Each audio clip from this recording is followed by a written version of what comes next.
give each other a pass tonight. Okay. No pressure. Okay. Yeah. Okay, well, I think we're live. And so this is Learning Together, episode 334. Wow. And I'm here with the guy who helped me start it all, Mr. Jeff Lebow, who is one of my mentors and heroes, and is a webcast superstar in his own right. And, well, we can talk about that as we get going. But anyway, Jeff, how are you tonight? I'm great. Superstar is so much nicer than has been. Thank you. Mm-hmm. Oh. And congratulations on hitting 1/3 of your way to 1,000 Learning Togethers. That's awesome. That is awesome. Yeah. In fact, actually, I was thinking to stop at 500. I don't know. I haven't divulged this to anyone. This is a special bit of information on this one. I'm thinking if I get to 500, that'll be a couple of years from now. You know, maybe that's a good place to stop it, but we'll see. We'll see what I feel like.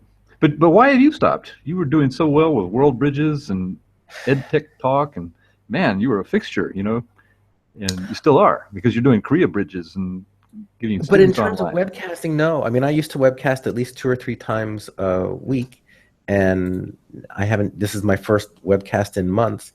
I mean, really, once I moved back to Korea, it never quite kept the same routine. And my day job was different than my day job in the States. So EdTech Talk sort of phased out for me because of scheduling issues. And I've tried a few other things along the way. I tried some Korea stuff. I tried some ELT Live. Part of it was scheduling, and part of it was just feeling like I was spending lots of time and not quite, I don't want to say getting to where I wanted to go, but it wasn't quite feeling as worthwhile. It doesn't sound right, but no, I know what you mean, because it does consume a lot of time, and sometimes I find like I was at my son's wedding in Malaysia, and well, we all went out to dinner like the day after or something like that, nice family dinner, and I had to get up and go back and meet a webcast, you know, very awkward. You know, these things just kind of, you know, like you say, they just sort of take over, and you know, and I feel like it has so much potential, and there, you know, the vision is grand, but somehow, and the measure isn't necessarily numbers of viewers or anything like that, but there's a sense of, okay, I'm having the conversation and sharing the conversation and developing the community that I want, and it wasn't really flowing the way I want to flow. So I said, well, let me take a step back. Let me take a break and reassess. And that was a while ago. But my day job situation is going to change next semester. The teacher training program that is the bulk of my job, and I'm the coordinator for now, is going every other semester. So next semester I'll have significantly fewer teaching hours than I have in the past.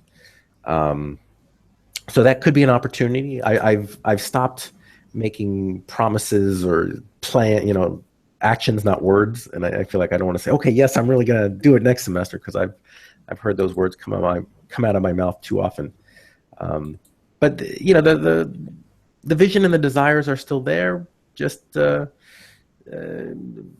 haven't taken my latest shot at putting the pieces together. Yeah. Well, gosh, I don't know. Well, here we are. I find that with Learning Together is kind of always, you never know what it's going to do. Tonight, we maybe Dave Cormier is listening to us right now. Is there anybody listening to us? I can't see that part of my screen. What do we got? We have 3 viewers. Could be there. But you never know what's going to happen. You know, actually, in fact, I got this inspiration to call this informal learning, a chat about informal learning, because that's it. You never know what's going to happen with informal learning. Speaking of which, I'm about to invite a guest who I have been looking forward to connecting with, Jose Rodriguez. Wow. Okay. Jose. Yeah. From way back. Yeah. That's cool. Is he coming here? You got him? I believe so. Oh, okay. Great. He emailed me like a week ago, and you know, he manages Puentes al Mundo, the Spanish World Bridges site, and has been doing all sorts of interesting day job stuff, and was kind of saying, okay, I'm ready to get some momentum going again. So perhaps he is the catalyst that's going to get me back in the game. Hello, Jose. Hey, here he is. Hey there, how's it going? Checking Hey, in. good to see you. Good to see you. Yeah.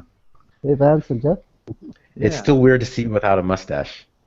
Oh yeah, I mean it's been out for like 7 years now. 7 years? Yeah, about 7. Yeah. Wow. It was just one day on my birthday, just took it off. I know Jose's voice very well, but I'm very unaccustomed to your face because we didn't used to hang out back in those days. It's pretty much all audio. Absolutely, I know. Yeah. Now I have to put a shirt on and all sorts of stuff.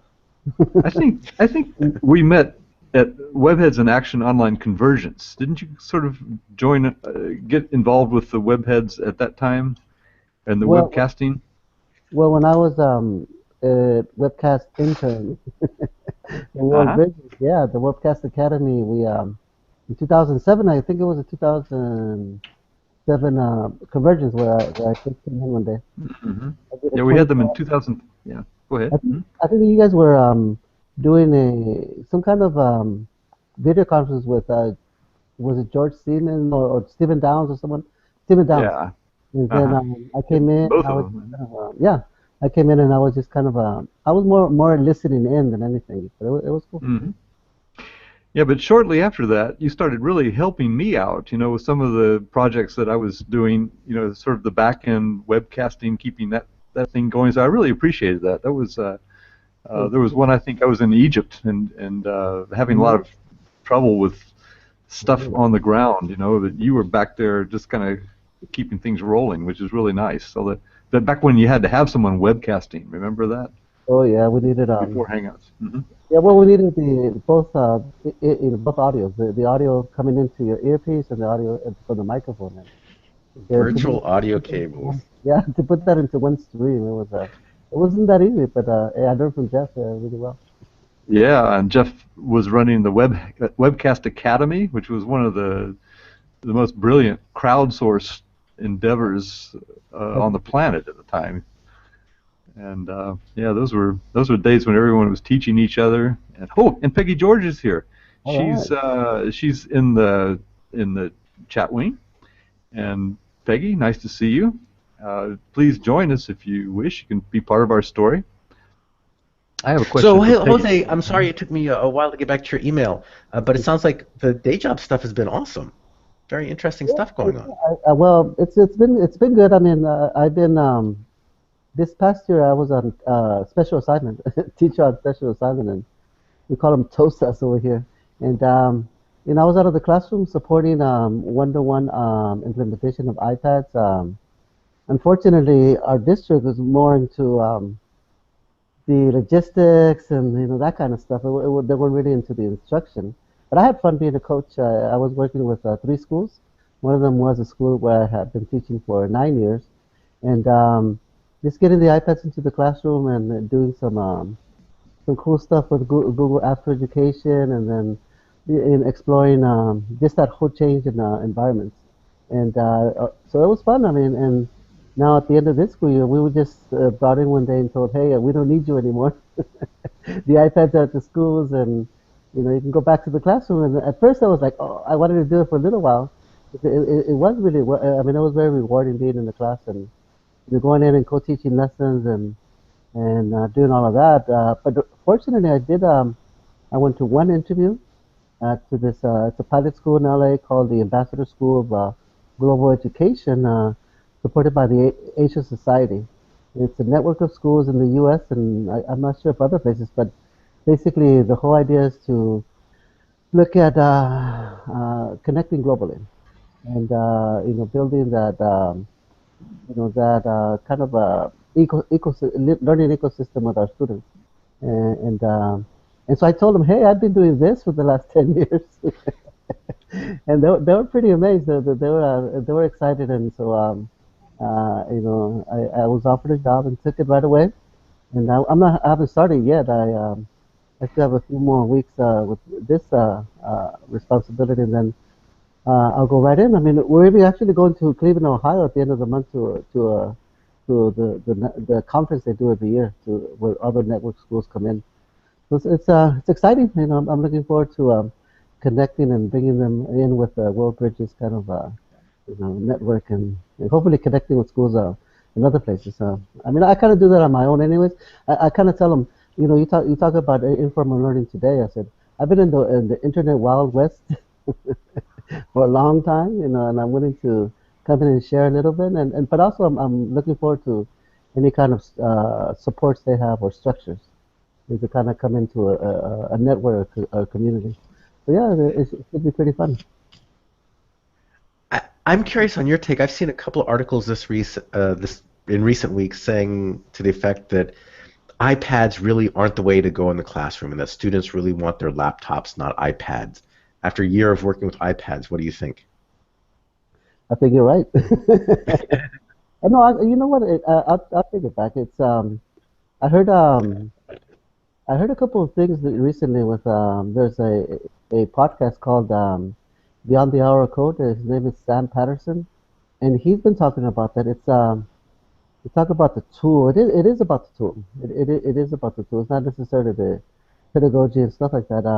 So iPads are pretty cool. You know, you can do a lot of creative things. But I think what teachers need in the day-to-day, you know, when they first get started, is something they're familiar with, or you know, like the Chromebooks. I'm really excited about that, and or just a regular laptop. And it doesn't have to be, you know, coming from a one-to-one environment this last year.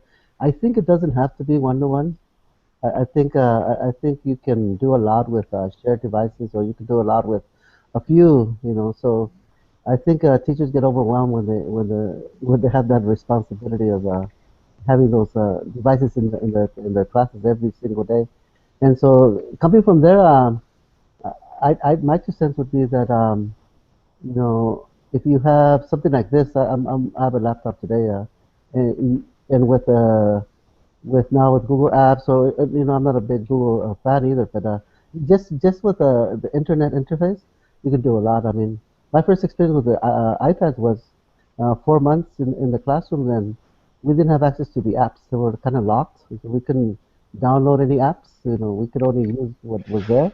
And so our only app really was Safari. And with Safari, we did everything.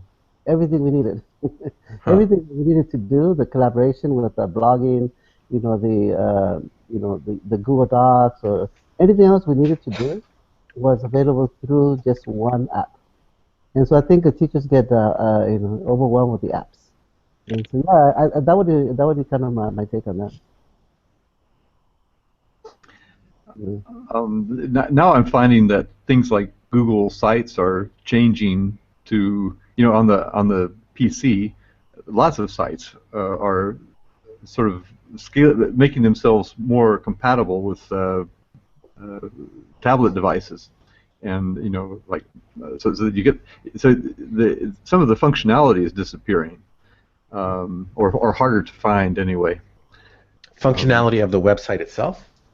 Yeah, sometimes. Well, like for example, a lot of podcast sites I've been listening to have taken away their lists of shows you could tap on and listen to if you went to the full website, and they're burying things under icons.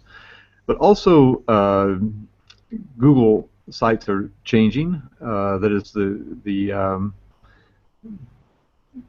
they haven't really changed so much for the worse, but if you go to on the PC, you see that the site looks a lot more like what you see on your iPad than it used to in the past. And some functionality, they're always changing functionality with Google anyway. Like, for example, one thing I used to like was that if a student changed a document, that document would pop to the top and be bold. And I also used to be able to sort of tag things in such a way that they appeared in folders, and then they would leave my the folder they were in. The tag shared with me would be untagged, and it would go to the folder. So my shared view is really right now very cluttered, and it's harder to move things into folders on the PC. And I think you can almost forget about that on the app on the iPad. Yeah. But But anyway, though, it all works. You figure out how to do it, and there are so many so many functionalities that I'm in an iPad environment at school because my students all have them. That's all they have. So I'm using iPads and working in both worlds. But as I can't remember, so the EdTech crew guys, in Australia, one of them said it one time because they're also you know those guys. What are their names? I can't remember. Anyway, but I used to listen to them all the time. But they the EdTech crew, one of them said, because they're promoting iPad environments in the schools where they're going, that's their job, and he said, if I really want to get some work done, if I want to get real work done, I use a PC, so which is kind of the way I still feel about it. I'm reading Peggy's comments. While we're talking about changing Google stuff, I feel like there have been a few changes in Hangout and Google Plus that I'm not fond of, like sharing circles you can no longer do. Oh, okay. And I find they've played with Hangout functionality a little bit. Like, can you invite a group to a Hangout or a circle to a Hangout? A circle. If you invite like a group, if you invite groups, then you're limited, and you might not be able to invite circles and groups. Or there used to be a limit to the number of people. Sometimes I would start inviting people, and they say you've exceeded your number, but I never. Well, I know that Paul Allison invites like 400 people every Wednesday, so I get the invite every single Wednesday. So I'm not sure. Is that to a Hangout or to an event? Or to an event. Yeah. Are you saying to actually come into the Hangout? Yeah, you're right. This coming into the actual Hangout, you always have to. I always have to go to Gmail or somewhere to open up the chat. Because sometimes I would beforehand, I would sort of create a circle for tonight's webcast, and then Showtime just invite that circle, and that doesn't seem to be doable anymore. Why does Google do that?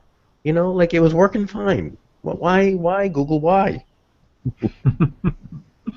Yeah, I'm really annoyed with some of the podcasts I listen to. I like Democracy Now, for example, is one of my favorite, democracynow.org. And they just changed the website, and I can't download them on my Android at the moment. I can't get them on here very easily because that functionality just isn't there.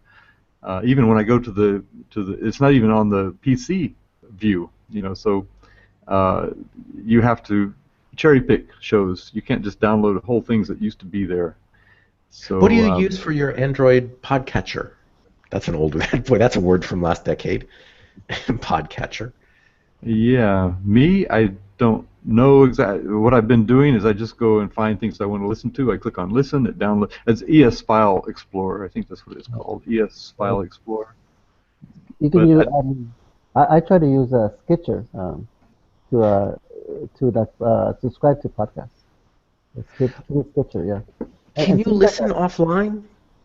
Oh, can you listen offline? I'm not sure. I can. If I download to that's what I'm trying to do, is I download the functionality I'm losing with several of the sites is that you have to stream. Yeah, so it's kind of coming to that direction where you can't just get the podcast down. Peggy is making such interesting comments in the text chat. You can join us without video if you want. It'd certainly be nice to get you into the conversation. Yeah. And you always look beautiful. So anyway. I think Vanessa was. She said she was waiting in the event. Page. Vanessa is here too. That's right. She's in the. I saw the event page. You said the chat. Where's the chat? Oh, the chat. That's we're at chatwing.com/VANCESTEV. So that's. And you can get there through webheadsinAction.org/live. So that has the embedded chat at the bottom of the stream. But don't play the stream if you're in the Hangout. When you say you just subscribe to podcasts you want to follow, what are you using to subscribe? Is that iTunes? Which I have to say, I still hate iTunes. I haven't gotten any fonder of it. Just a bunch of little things that drive me nuts about iTunes. And the whole syncing. I'm so tired of syncing. I just want to copy files from my computer to my mobile device. I don't need to sync everything. I'm getting grumpier as I get older, and I was already pretty grumpy. Yeah, I have trouble with iTunes as well because if you're in an Apple environment, then it works, of course. Like if you're on your iPad, iTunes is fine. In fact, actually, on my iPad, I started downloading K to 12 online conference videos, and then I filled up my iPad and had to delete them all. But what I lost when K to 12 went to iTunes, I was not able any longer to get my Yeah, they stopped. those podcasts on my Yeah, PC. they stopped hosting the audios, like or the podcasts, or even the videos. They stopped hosting them and they put them on iTunes. Yeah, you're right.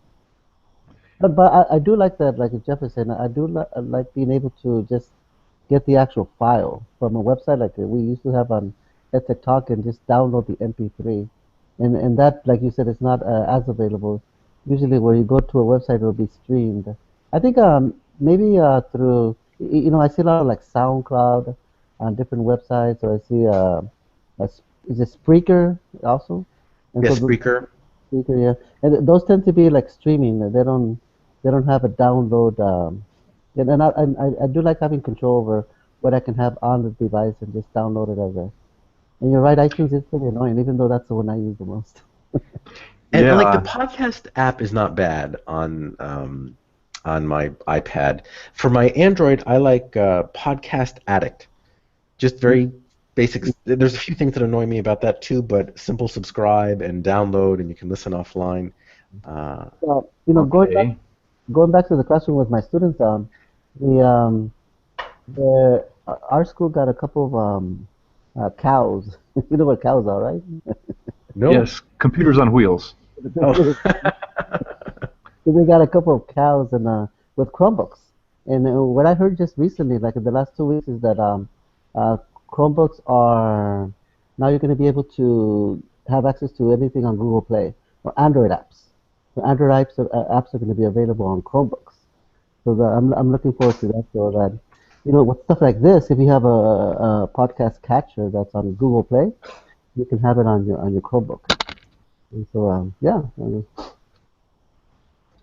Peggy mentioned Blab. Is that blab.im, which I thought was sort of like a Hangout alternative? Yeah, if you want to catch up with Wesley Fryer, he goes on Blab frequently. Yeah. It's really an interesting interface. Yeah, so he does EdTech Situation Room. That's right, Wesley Fryer does, and yeah, and that's the Blab recordings are people really like them. There are a lot of people following that environment, the Blabosphere, I suppose, as Jeff would probably call it, and so I found when I used it, we did a Learning Together episode in Blab, I think. And it was just interesting the affordances with the social network around it. It seemed to, it's really catchy. I can see why Wesley Fryer likes that environment. And if you use it, then you'll get notices when he's on. So I get email telling me that he's coming online. So, and Peggy knows a lot about that. And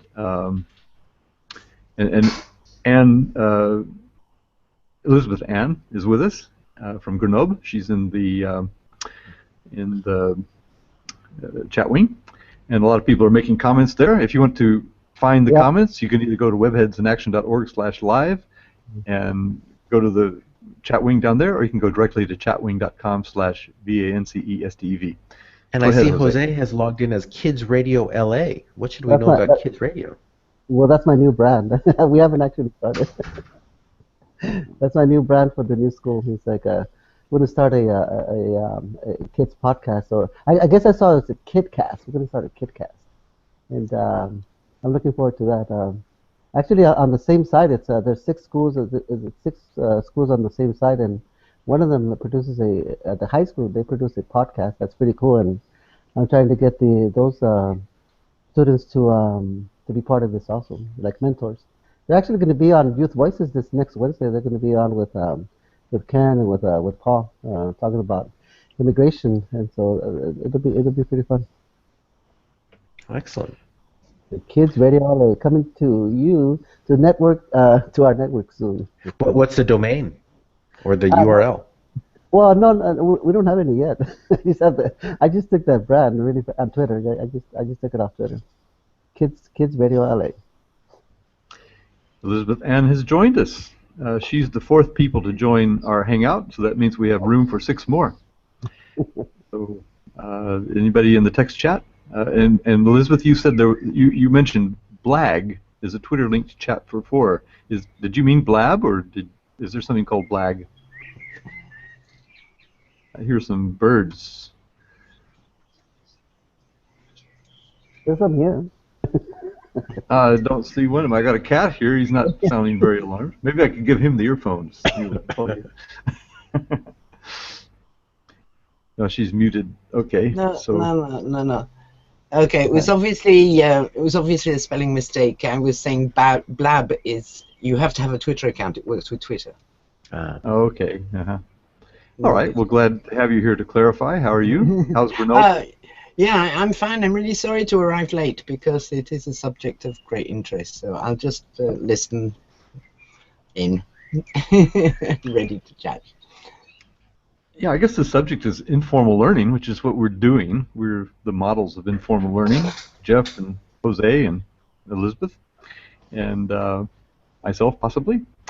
And anyway, yeah, so we were going to have Dave Cormier join us. However, he says he's tweeted us or Googled Hangout to this that he's surrounded with kids right now. So his kids are taking control of him, and they won't let him get into the Hangout. And we were going to talk about the Rhizosphere. If he were online, the Rhizo16 was going to be, that's another model for very informal learning. A lot of the people here are Rhizo16 aficionados. And if you want to find out for Rhizo16 about Rhizo16 now, just put it in a Twitter search. Very interesting results come up. Arthur Oglesby has joined us. And welcome to the Hangout if you wish. And I just want to mention that this is the 334th Learning Together webcast, which means Vance has made it 1/3 of the way to 1,000. So this is actually a celebratory webcast. Yes. You can get your party hats out. Speaking of which, that's what I wanted to ask Peggy, is if we could run that LiveBinders presentation that she's doing for Jürgen Wagner next week. He does something called Globinars. Are you familiar with the Globinars? He has his own brand of webcasting. He gets Joe Dale to come on. Russell Stannard is a frequent contributor. Rita Zeinsteyer was presented at Learning Together last week, and she was also presents in these Globinars. And you can find out about them at learningtogether.pbworks.com, because what I'm trying to do, what I wanted to ask Peggy about, is if it's okay if we run that Globinar as Learning Together episode 335. And if so, it would be nice if we could just sort of let people know, because Jürgen is also, when he puts the announcements out that Peggy is going to talk, he says he's having 2 webheads present, one of them being Peggy and the other being Rita, who's hosting the event. So anyway, that's my plan for Learning Together next Sunday, is to sort of crash Peggy's Globinar, and run it and just, be there as episode 335 for Learning Together. So simulcast. Yeah. Anyway, what is Peggy's number? How many Saturday morning Classroom 2.0 or other webcasts has she been involved with? Oh, wasn't one? Yeah, Classroom 2.0. That's one of Steve Hargadon's many projects, and Peggy runs the Classroom 2.0 Saturday morning. Well, for me, it's Saturday kind of late, a little bit late for me.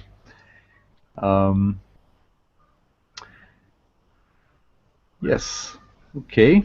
And Peggy is giving permission for us to, from as far as she's concerned, call it episode 335. This looks like Arthur has just joined us. There's Arthur. How are you, Arthur? I'll figure out whether I'm audio or not. Am I muted? No, you're fine. Is that a kiln in the background? Above your head? My wife made that, yes. Ah. Cross stitch. Oh, okay. Nice. Yeah. Okay.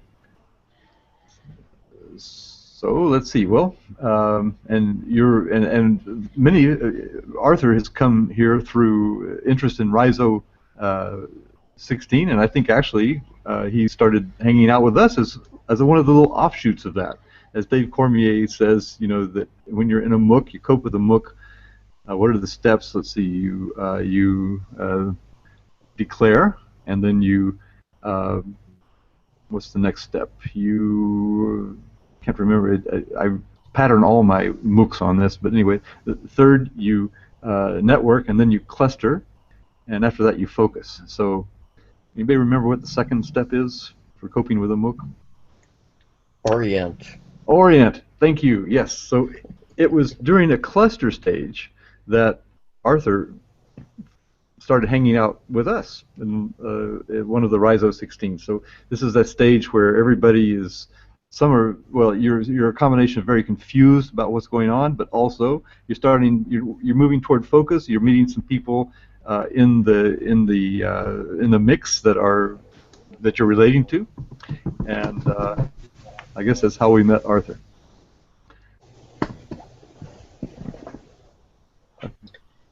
I might have slow speed here. I'll just listen. Okay, you might want to mute yourself because you're introducing a little background noise. So if you're not talking, it's always a good idea to mute so that we get a more or less clean audio. And we have beautiful bird sounds from Elizabeth Ann. Just switched it off. Where are they coming from? I'm just curious. Are they outside your window or are they in your house?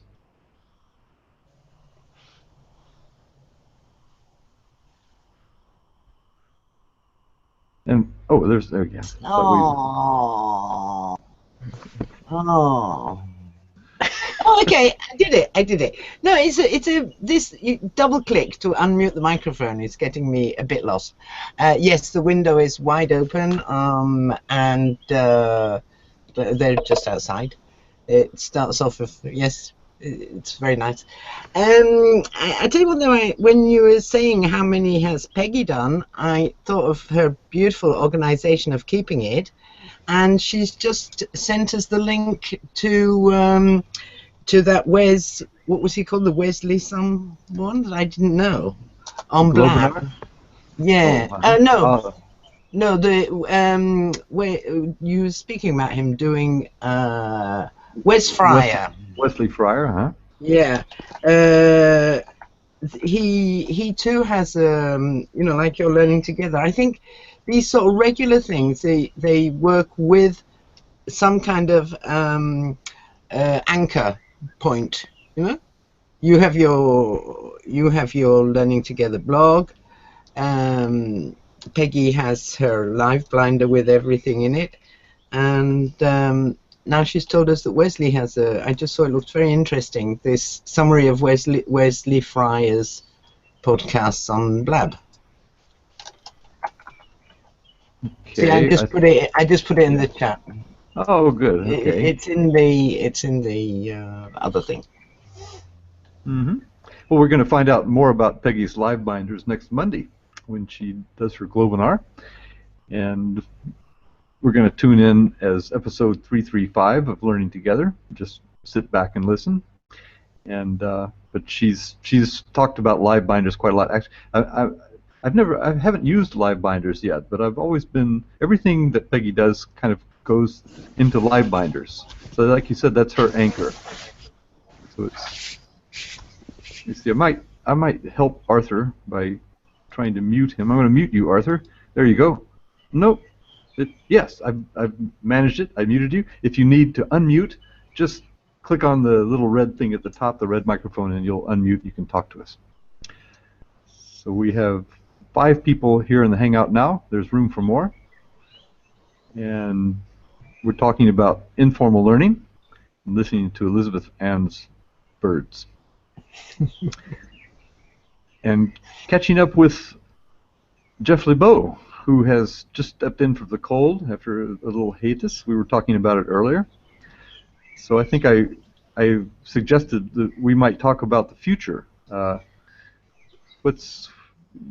You were saying you're going to have some more time as you transition from one job into an easier one. And what sort of things are you thinking to do when you do that? I'm going to deflect your question to Jose because I want to hear more about what kind of bridge building you're going to be doing with the day job and other stuff in the coming year. Sure. Well, hello, everyone. I see a couple of new faces. Elizabeth and Arthur. Yeah, and now, actually we have somebody in, Vanessa also. Well, yeah, I mean, Jeff's been kind enough to have Puentes al Mundo open for many years now, and that's kind of my space that I built to network with Spanish-speaking educators. And now that I'm going into, this is my 20th year as an elementary school teacher, and now that I'm going into a school that actually focuses on connecting globally, I'm excited, and I was going back to my early days with coming in with you guys with Methods in Action, kind of as a lurker, and then with a lot of stuff that EdTech Talk was doing, and kind of on my own. You just mentioned Wesley Fryer, since 2016, part of K-12 Online with Peggy George and everyone there, and so for me, I mean, going into a school where this is encouraged, right? It's part of the culture. It's great. I mean, it's a project-based school.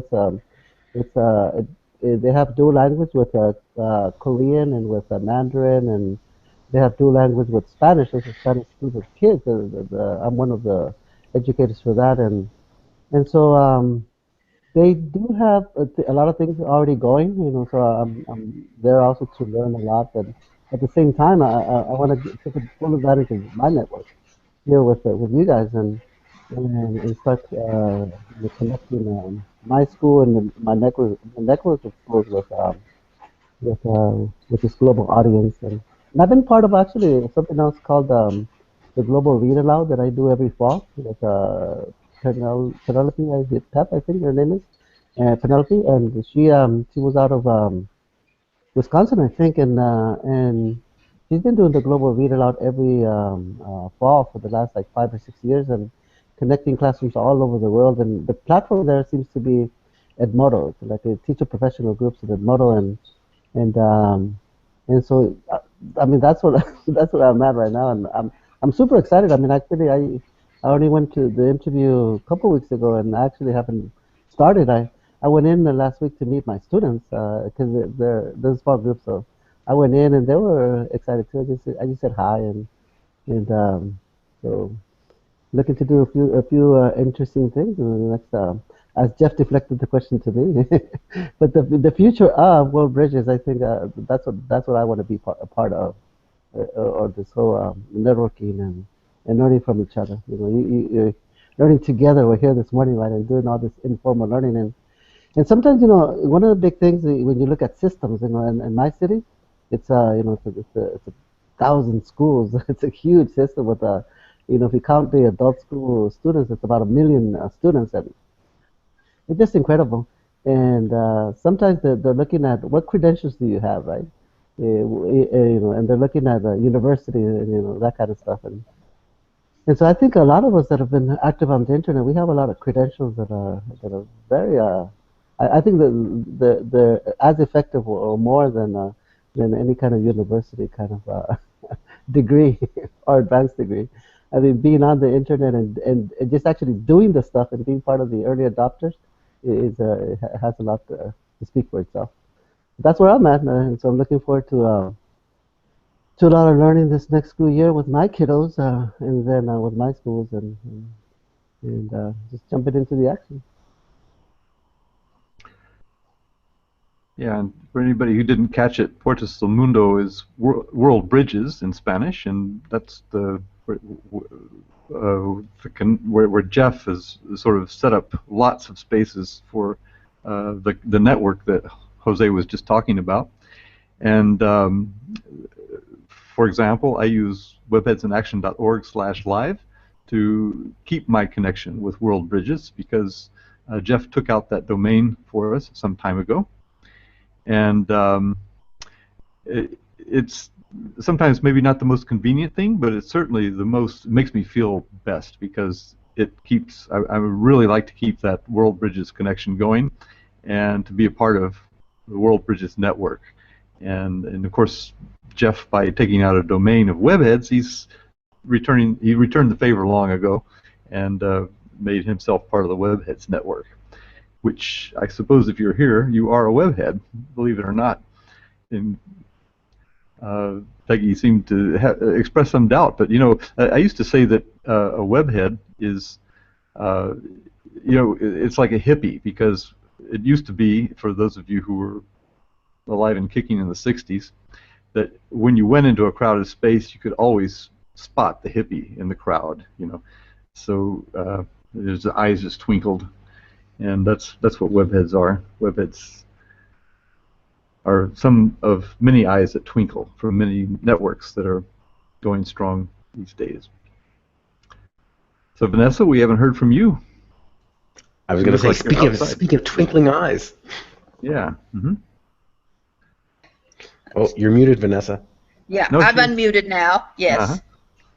Well, I've been listening. I thought I'd mute since I'm sitting outside this morning and have a certain amount of ambient background noise of the. I'm in northeastern Colorado, so it's still pleasant to be out in the morning. It'll get hotter later, and I've been enjoying following and the discussions on the equipment and sort of reminiscing, because Vance and I met Vance sort of through David Winnett, because we both worked with him. So that puts us way back, doesn't it? It certainly does. That's back at study.com. Right, yes. Which, yeah, Dave Winnett is into so many interesting things. I just did some webcasting of him from the TESOL conference in Baltimore. I went down to the exhibitors area where he was showing robots, and he gave 2 presentations, and I put them both on Learning2gether, and so you can find them from April in learning2gether.net. But this makes interesting presentations, and he's always thinking. He attracted a lot of people at study.com back in the late 90s, when this was all just getting going. He was one of the pioneers who he basically put students in touch with teachers, and that's how Webheads got going, because that's where I met Michael Coughlin and Maggie Doty, my 2 colleagues who started Webheads.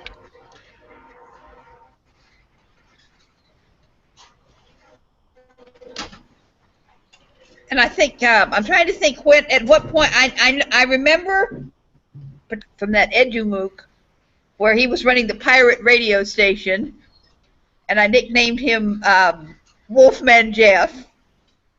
But I keep thinking I probably bumped into him before, but I'm very glad to see him today, because it's always cool to follow him. I never knew you called me Wolfman. Oh yeah, well, you liked it at the time, but I guess it slipped your mind. It's sort of, I said, well, it was a pirate radio station, so I said I was going to call you Wolfman Jeff, and you liked it because you said, oh, you were a great Wolfman Jack fan. That sounds plausible. I remember Wolfman. See, what it is there seem to be a lot of us here who remember things that not everybody does. Yeah, and going back to World Bridges, to me, that was a real heyday of podcasting. That's where I just learned so much, you know, from, I would just take those episodes. That was in the days, of course, when you could get an MP3, you could download it to your, I think I used to use the iPod devices, so, or you could put them on anything, and you just carry it around and stick it in your ear, and to me, that's what webcast. Speaking of informal learning, that's really where I get so much knowledge. Listening to Jose talk about what he does, and Jeff and all the people, and Dave Cormier, of course, who Dave and Jeff were doing regularly, edtechtalk.org, I think. Is it .org? edtechtalk.org? .com. .com. Yeah, okay. So that's, I miss those. That's got a great history of. I'm sure the podcasts are available, going way back. At one point, you got hacked, Jeff. I remember you lost a lot. Did you recover mostly what you lost, or you just rebuilt? With EdTech Talk, yeah, there's a couple of lost episodes, like 2 or 3, but almost everything was backed up on that. 2006, Tibetan New Year. We lost a lot. One of the things that I've been doing a lot lately with informal learning is the EdCamps, the EdCamp movement, the last like 2 or 3 years, and or actually teacher meetups. So kind of informal meetups, face to face, like on a Saturday morning, and so and I actually just did something recently, to hear through Q, Computer Using Educators. There's an affiliate that they do their own. Well, all the affiliates do their own kind of meetups, and they're very informal and very small. But I did a session called podcast as a personal professional development, and I kind of dropped the link inside of here. It's called the edtechjoe.com, which is my domain. /podcast playlist. And so I was just sharing the podcast that I listened to, and as part of my own personal learning, professional personal learning. So so that whole thing of for me, one of the hardest things was I started to connect with networks online, but it was hard to bring it back locally. I know there's a saying somewhere about globally and locally, but I forgot what it was. But now the last few years, that's been my my focus, especially this past year when I was a coach with teachers. It's like, how do I take what I'm learning online and then bringing others on board that I'm seeing face to face in my schools and my buildings on a day-to-day basis. It's really hard because being a teacher in the classroom is very isolating, and and so when you get these opportunities, face-to-face opportunities, with these informal meetups or ed camps, I always try to bring that in. Because I remember talking about that a lot back, in the early days that we're talking about of getting, the EdTech Talk community was sort of early adopters, and it was always challenging to get people into these new technologies. Well, now the technologies are not new. Everybody has their mobile device. Everybody is aware of the media that's out there. Has that part of it gotten easier? Are the face-to-face colleagues up for this kind of new media and global interaction? Well, that's where I really do come in, because it's always been totally impossible to get my colleagues on board. This year I had a very interesting experience with some teacher training, because I've been doing it for just 4 years, and the speed of adoption of the new media with these teacher trainers who are, it's people reconverting to teaching, so they are sort of more 40s than young. But they were totally at ease. But it was a really, really sort of new thing, because they were totally at ease with logging into any site, etc., etc. But oh my God, they just couldn't. It was so difficult to take them out of, no, this isn't just, this can be useful professionally. It was kind of like they were there just for the fun and just for the, of course we know it all. And oh my God, it was just, there'd been just a flip this year, which was really quite surprising. But, in both cases, but my colleagues, it's just impossible to get them on board at all. It was, well, but Carla Arena gave a great talk about that, where she talked about digital swarming. So her theory is then, like, you know, as complex theory is all the rage, etc. It's a really great application of you know, how complex theory. How does a swarm of birds work? They work by following the person closest to them, in fact. And in this sort of digital swarming, you just give the people a little bit at a time. But there are a lot of people who are not on board, you know. It's really, that to me is, I don't know other people's experience, but that's my experience for sure. Yeah, I have a similar experience in that the people I work with, well, for example, a lot of them are aware of Learning Together. Some of them have joined some of the Facebook groups that, like Learning Together Facebook group or WebHeads Facebook group.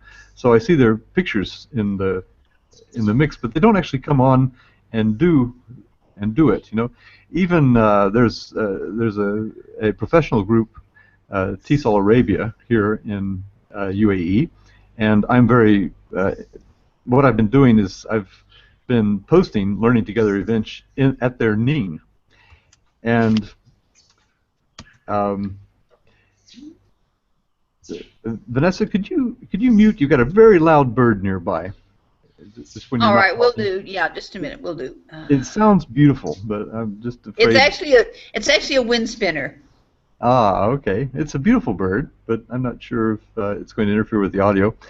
Oh, now I missed it. Okay. Anyway, so I was saying that I post to the TESOL Arabia crowd regularly. You know, people all over the United Arab Emirates, and they never come to these events.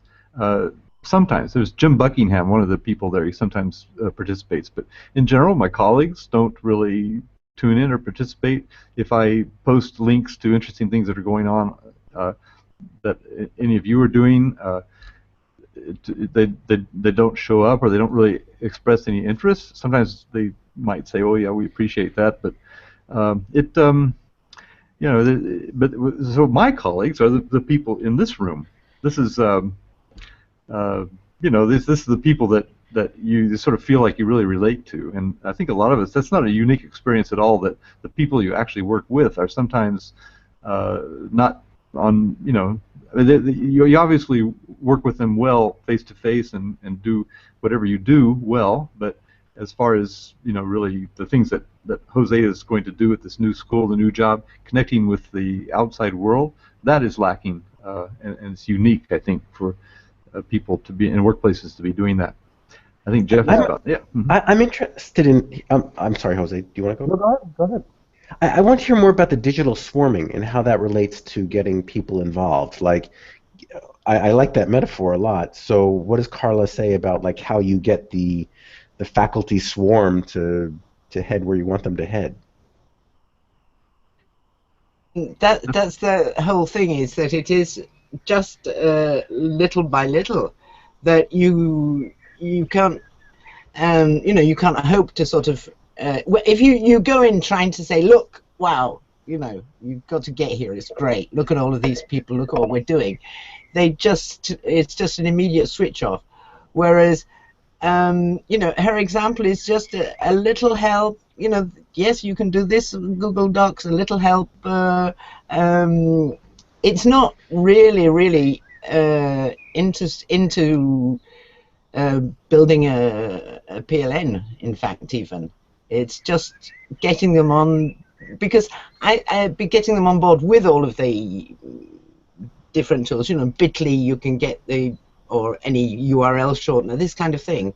Just the little things, because all of these little things then add up, and then they're ready. I think that's the idea.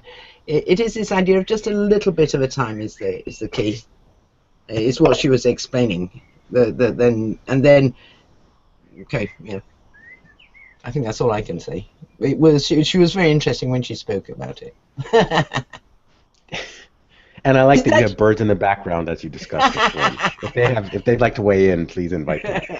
Well, also she'd actually forgotten about it herself, because she spoke about this before. You remember, I don't know what year we met in Marrakesh, Vance, and she'd spoken about it before that. And at present in the EFL world, there's Diane Larson Freeman and others going on about the complexity theory, and so they're bringing out all of these complexity theories to the way the language works, you know. And so I said to Carla, you know, you're digital swarming, and she said, oh, I'd forgotten about it. And it was real key to me. It's not a recorded lecture, it was just, I can't remember when I heard it, but it was something which inspired me along the way. And as you said, the term is lovely, obviously, with the swarm.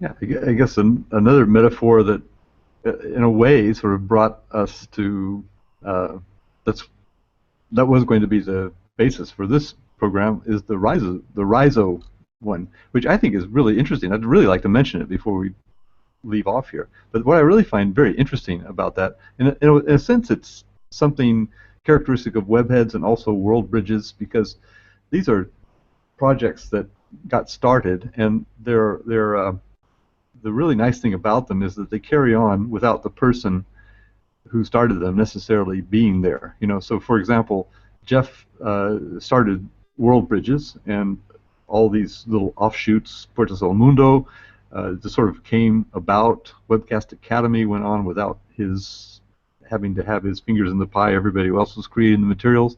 Paul Allison is still webcasting, teachers teaching teachers, and you know these things get started, and then they just go on of their own accord, which is really nice. And Webheads, in a way, does that in its many different offshoots. But the Rhizo thing is really interesting because Dave declared that May was going to be Rhizo16 month, and then the interesting thing is that even though he didn't actually follow through on it, although he did tweet that he was going to do it later in the fall, people didn't get the message, or at least I didn't, you know, until a couple of weeks into May. I started scratching my head and wondering, why haven't I heard about Rhizo16? So I went to the website and I found out that it was stuck on Rhizo15, and then I just went into the Twitter sphere and I started looking for information. And the interesting thing is that I got lots of replies from people when I asked, well, where is I think I said, where's the center? Which is, you know, in a MOOC, there's always, you never can find the center. There's no center of a MOOC. So I got like 10 replies. Especially, you know. Rhizo. Yeah. And so there, Dave has set this thing up that is going of its own accord, you know, which is really interesting. It's got the people there who are they're here at this chat. Arthur and Vanessa, for example, are denizens of the rhizome, and as am I, and Jeff, I'm sure. And anyway, it's just interesting when a phenomenon takes place that it gets set in motion and then it just sort of carries on as a life of its own, which is interesting in itself. Whether or not Dave is here or whether or not he is there in Rhizo16 at the moment, it's still going on, and that's quite an accomplishment when you can get something like that established.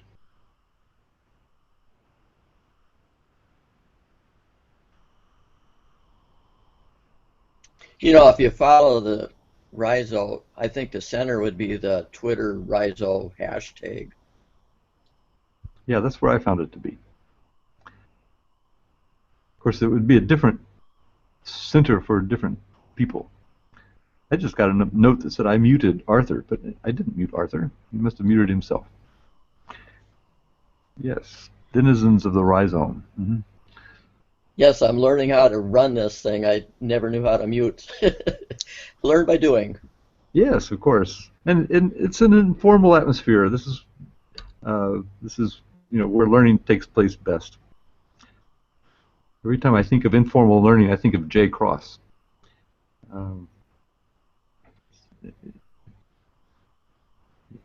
Some versions of his book on informal learning are online. I think he put earlier versions out as an e-book. You know, what got me started was Howard Rheingold with NetSmarts.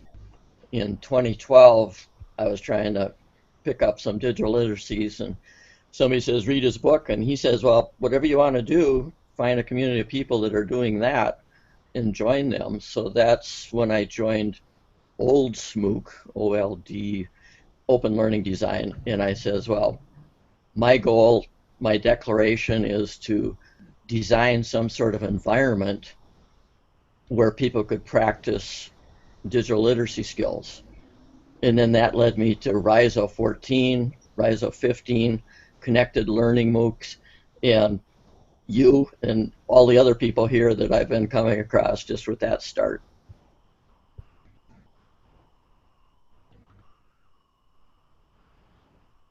I don't know where the HTTP came from in my post to the text chat just now. But anyway, yeah. Jay is no longer with us, so we remember him fondly.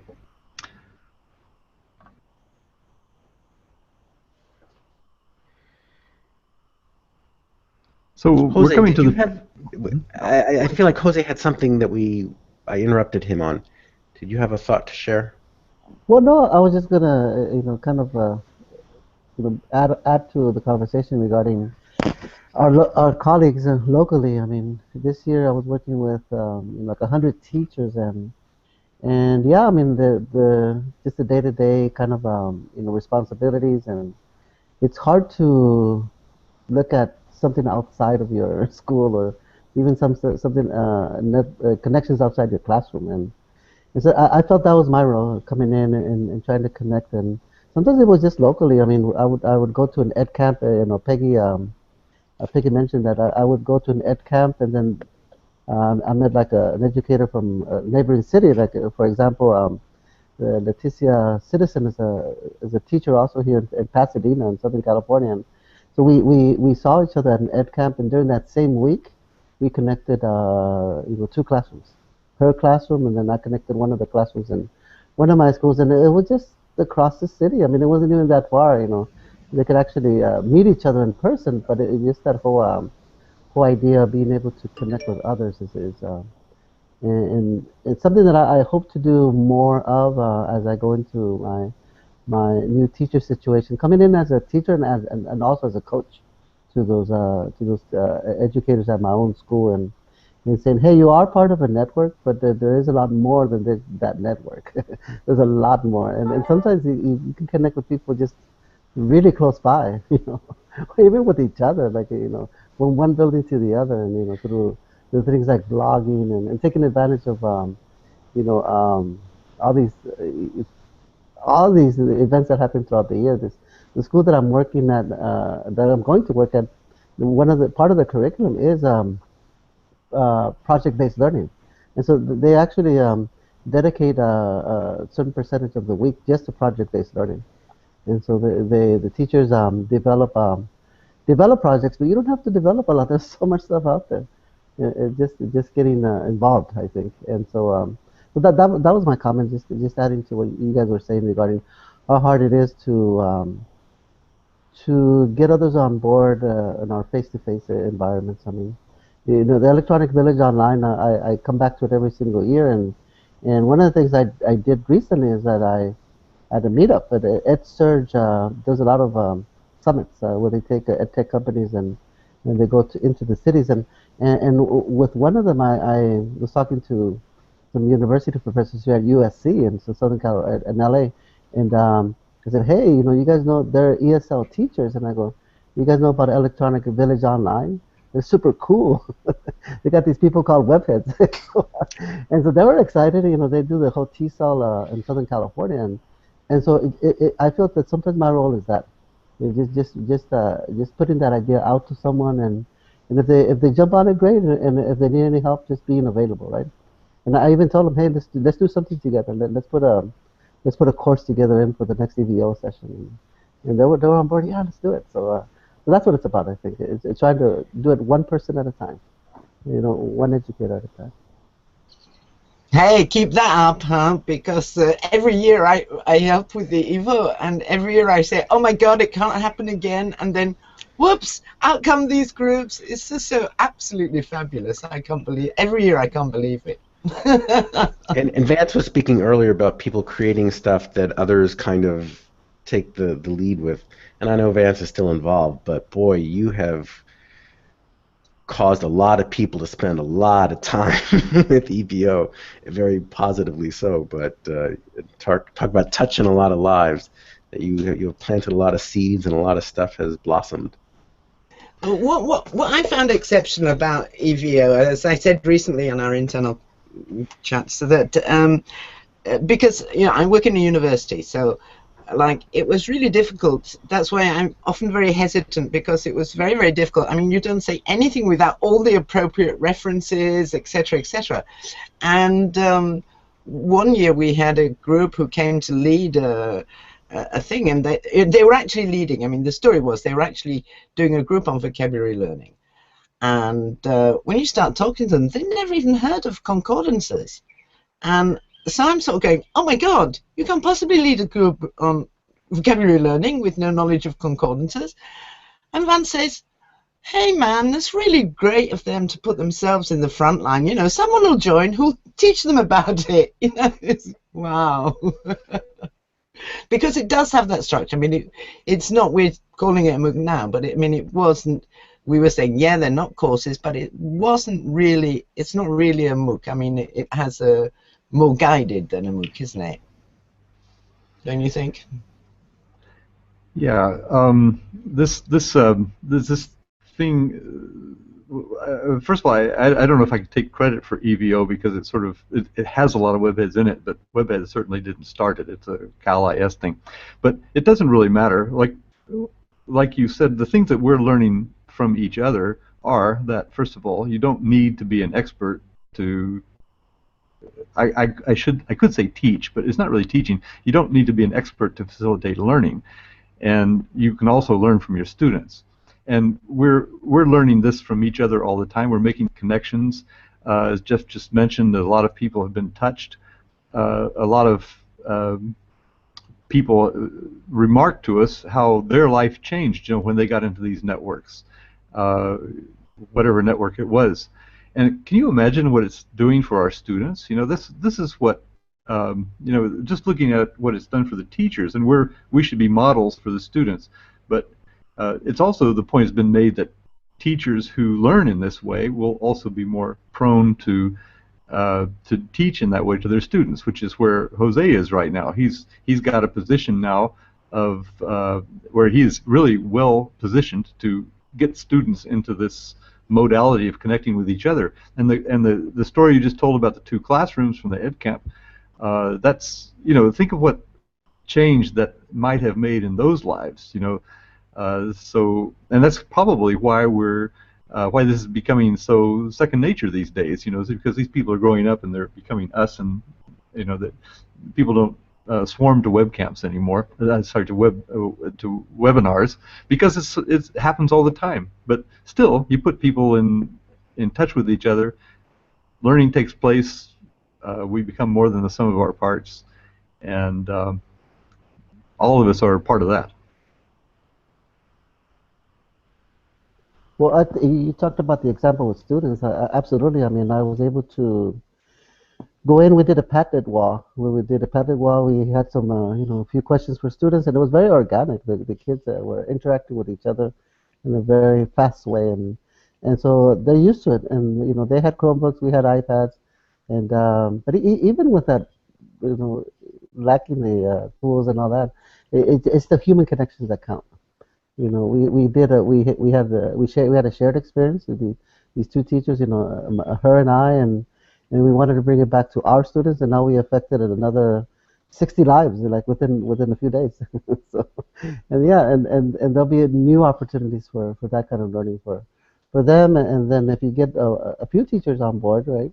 I mean, global read aloud is a great example of that, where there's this one shared experience, this novel that everyone's reading together, and then we have a conversation around that.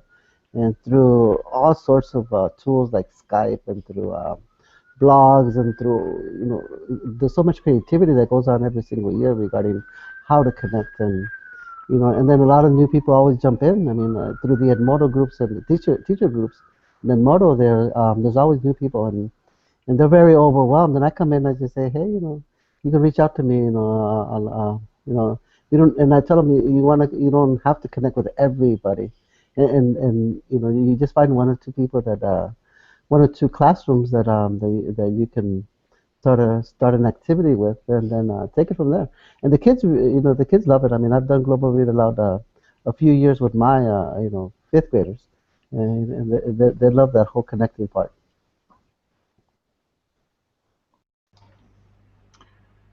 Okay, Jeff was really one to model a way to end webcasts. Used to have if you're listening to the broadcast, it was all recorded. But anyway, he'd end the broadcast and then we'd go into the post show. So that's one possibility. But probably we should. We've been going for more than an hour. We want to make this a listenable video for people and also be considerate of our participants and give them an opportunity to opt out if they want. So we're at the top of the hour, and I passed it. And the way I always end podcasts is I just leave the mics open until people stop talking. But if anybody has anything else to say, please go ahead and interject. I'll just say this has been great, and thanks to everyone who's posted stuff in the chat room. I feel like I have a bunch of links and stuff to read after the show. Yeah, speaking of the chat rooms, the chat in the Hangout, some people have been posting. Jeff has been good about that. He's been posting some things in the Hangout, from the Hangout into the Chatwing chat. Now, I'm using Chrome with my Hangout, and guess what? Chrome does not allow copy-paste. I might have to come in on Firefox and grab the links here. But they're all in the on the chat. It's fine. Oh, I I only put Peggy's in there because it didn't work in the chat. So having the mic, I will just say great, thanks a lot everybody, and I am running off with obligations at this end. Okay, great. Thanks ever such a lot, and see you around. Yeah, thanks for joining us. Great session, Vance. But your problem with the copy-paste in Chrome, I do it back and forth. Are you crossing over different platforms? Because I'm going from Chrome to over to the Chatwing, and I'm on Chromebook, so everything's in Chrome, pretty much. Maybe, but the keystrokes in Chrome, sometimes on Chrome the keystrokes are a little different, which is very annoying until you get used to it. A lot of the copy paste runs off the it's sort of, you have to go, I don't know, maybe it's different on your computer, but it took me a while to get the hang of it. But I had to go down to the very far left-hand corner of the touchpad to click down. So it's something different with the clicking. And it's you almost find it by trial and error. I'm sorry. Well, that's how you learn so much. Yep. Okay. Well, for me, I can't copy from Chrome, but if I use Firefox, it's easy. Does it matter if you do easy. right-click or Control-C? Right, but I can't select. That's the problem. Like, have you tried Control-C? Control Shift C. Control A. No, Control A doesn't work. Try Control Shift and then highlight. But Control Shift is no, not Control Shift. No, it's something else. I'm trying to think what. Now I'm going to get confused and have to relearn it all over again for myself. So always do what's easiest. I can't use Firefox because I don't. On Chromebook you can only use Chrome. Very interesting, the talk on. I wish we had more time for the talk on getting reluctant educators to put their feet in the water. Because I've been working with a lot of them that are very reluctant, partly because they're afraid of the changes and how it's going to change the institution they work in, and they're not sure they want that. And I keep saying, you don't have a choice; it's going to change.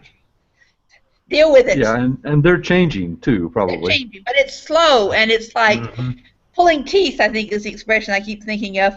And now recently, I'm now in a senior community and I seem to be coaching a number of people with getting online, and there's a strong resistance there. But I think it's very important for them because there's more things like there's more and more things that affect them. They use and really aren't too sure about what else to do with them. But a lot of them use text, and they have most of them have mobile phones. I think a lot because their children want to be able to be in touch, or for emergencies. But they're not sure. They don't really use them well, and they're very resistant. They're extremely resistant to anything else. And so I'm sort of trying to gently say, wouldn't this be interesting? A lot are on Facebook too. Not all of them, but a lot are on Facebook. So I'm sort of like saying, well, you could try this. I think I like the idea of the swarming, the little sort of meetup thing where you give them a little crumb at a time, and they go, oh, that's interesting. Well, you're in a position to do a really great service to people, because I watched this with my parents, my grandparents, and seeing actually in the homes they went to. Sometimes they had computers there, and they would try to teach them to get on. Yeah, so that's really nice. That's my new project, I suppose. I have many ongoing new projects. But the thing that worries me too about this is the way that senior care, like healthcare, is moving into the Internet of Things. And if the seniors don't understand about this stuff, they're not going to really. They're going to be the guinea pigs, and it's going to be done to them, and they're not going to have any kind of say. A lot of times it's their children saying, or whoever's managing a facility saying, no, you need this is what you need to do, or this is best for you. And nobody's talking about this, and there's not much talk about the stuff like data security. It's sort of like if they want to keep making their own decisions, they're going to have to learn more about technology, and that's a very big thing with we seniors. We like to keep on making our own decisions. With young people as well, yeah. Yes. Well, there seems to be this. Well, I guess what it is, if you're on either end, the people in the middle feel that maybe you don't need to be making your own decisions. If you're young or you're older, people accept more that the machine can decide for you. I mean, all the end user agreements that you click on. Okay, I agree to this. Well, what did you just agree to? They're not thinking about that. They own everything that you're going to post from now on. Yeah. Yeah, well, they're all right with it. They're not so bad with the ownership, but I don't think they understand the implications. Which, if they're going to click, it's not a bad. It's a good idea to understand a little bit more about the full range of the implications. To be an informed consumer. Yeah. An informed digital consumer. Well, this is something we could talk about another time if you want. That would make a good topic.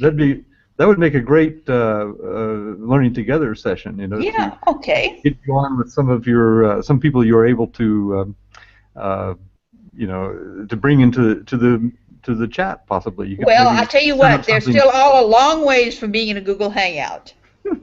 I'm trying to. The thing is, but I know they'd love it because it's like that. It would be actually easier for them in some ways than just the mobile phones. Mm-hmm. And the texting, which I know is extremely convenient, and they could sit next to you, couldn't they? They could sit next to me. I could bring some over, and they could sit next to me. And there's also the expense thing too, because what it is this. I think that senior living facilities, like schools, need to be wired for hotspots. Because when you have people on a limited fixed income, that a good internet connection is rather it doesn't seem like a luxury to you, and I'm on so much that it's something I make sure that now that I can access it when it wasn't able to for so many years. It's a necessity for me because it's kind of my connection to outside of this small area. But I agree with them that if they don't know how much they're going to use it, it's not an expense that they want to undertake unless they know more about what they're going to do with it. Because and then access to, a lot of them go over to the library, so there's their use there. That was a whole wide area. Another time then, Vance. We could do something on that. We could have an hour on that. That would be really great. Okay. And Jeff, I think Old Bridges is still available if you're. chopping You know, off noodles. I think I got senior bridges at one point. I never found like the right name for that, but that was one of the bridges. Mm-hmm. Cool. Well, I just refer to us as old farts. Old fart bridges. I like it. Yeah, there you go. Okay. Imagine Well, the sound effects you can do with that. Quite a landing page. I think my wife is cooking in the next room, and I'd like to thank everybody for coming All right. for Learning Together episode 334. I'm looking very much forward to episode 335 next Monday with Peggy George on live binders. And after that, we've got Now, another. is that this coming? That's this coming Monday. That's tomorrow. No, the week from tomorrow. Week after. Okay. Yeah. You send out. You're good about sending out reminders. I'm not Yeah, always good of about course. catching them, I'll but you're do good that. about sending them out. Yeah. Okay. Peggy likes Bye. senior bridges. And Jose, thanks. It's really nice to see you and have a nice long discussion with you, and really nice to see you again after all these years. Yeah, thanks for the invite, Jeff. I love the work that you guys are doing, Vance, and I don't come into Learning Together a lot, but I do keep up with some of the news on the web. So thanks for the invite, and I hope to keep conversation going, as Jeff would say. Yeah, I'm glad we started reconnecting, but I'll look forward to continuing the conversation next time. On that note, that was the perfect outro. So thanks, everybody. Good night, and I'm going to stop the broadcast.